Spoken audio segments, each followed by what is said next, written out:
समाचार अब तक, सत्य का साहस।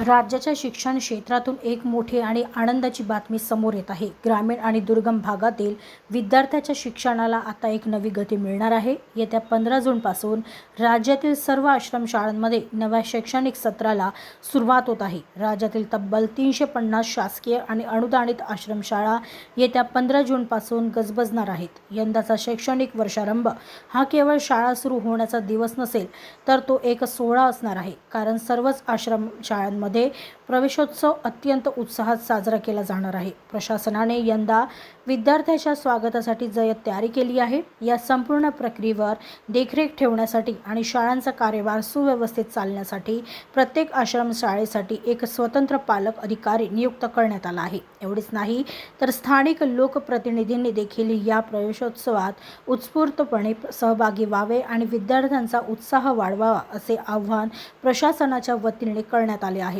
सर्वात महत्त्वाची आणि दिलासादायक बाब म्हणजे शाळेच्या पहिल्याच दिवशी विद्यार्थ्यांना सर्व आवश्यक सुविधा उपलब्ध करून दिल्या जाणार आहेत। यामध्ये पुस्तके, गणवेश आणि इतर शैक्षणिक साहित्याचा समावेश असेल। म्हणजेच पहिल्याच दिवसापासून आदिवासी आणि दुर्गम भागातील मुले कोणत्याही अडचणीविना आपले शिक्षण सुरू करू शकणार आहेत। एकंदरीत पाहता 15 जूनला राज्याच्या कानाकोपऱ्यातील आश्रमशाळांमध्ये ज्ञानाचा दिवा पुन्हा एकदा पेटणार आहे। शाळेचं सत्र सुरू होते, गेल्या वेळेस काही दोन ठिकाणच्या तक्रारी आल्या होत्या। यावेळेस काय स्ट्रिक्ट ॲक्शन घेणार आहे तुम्ही? शालेय पोषण आहार नीट मिळेल आदिवासी विद्यार्थ्यांना आश्रमशाळांमध्ये, आणि जिथे शिक्षक नाही तिथे शिक्षक मिळेल। शासकीय आदिवासी विभागाअंतर्गत शासकीय आश्रमशाळा व अनुदानित आश्रमशाळेमध्ये यावर्षी शैक्षणिक सत्र 15 जूनपासून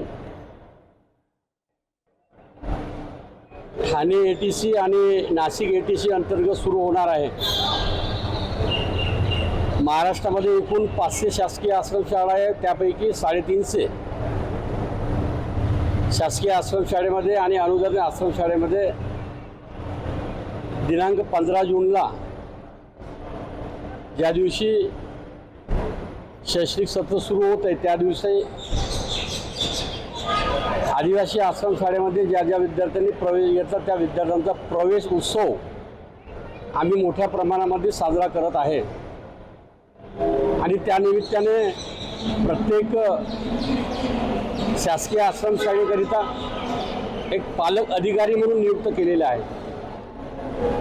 आणि त्या दिवशी सर्व लोकप्रतिनिधींनी उपस्थित राहून शासकीय आश्रमशाळेमध्ये प्रवेश झालेल्या सर्व विद्यार्थ्यांचा सन्मान करावा, स्वागत करावं, त्यांच्या आनंदामध्ये सहभागी व्हावं, अशा प्रकारचं आवाहन मी सर्व लोकप्रतिनिधींना केलेलं आहे। आणि या वर्षामध्ये शासकीय आश्रमशाळेमध्ये कुठल्याही प्रकारची अडचण राहणार नाही। सर्व सुविधा आणि पात्रधारक शिक्षकासह आम्ही नियुक्ती केली असल्यामुळे हे प्रथमच वर्ष असेल, तर त्या वर्षामध्ये पहिल्या दिवशी त्या सर्व विद्यार्थ्यांना सर्व सोयीसुविधा मिळेल असं मी या ठिकाणी नमूद करतो। आणि सर्व पालकांना, सर्व लोकप्रतिनिधींना विनंती करतो की यावेळेस शैक्षणिक सत्र दिनांक 15 जूनला सुरू असलेल्या त्या दिवशी आपण त्या विद्यार्थ्यांना स्वागत करण्यासाठी, त्यांना प्रवेश उत्सवामध्ये सामील होण्यासाठी, आपण प्रोत्साहन देण्यासाठी सर्व लोकप्रतिनिधी उपस्थित राहावं असं आवाहन करतो। खूप खूप धन्यवाद।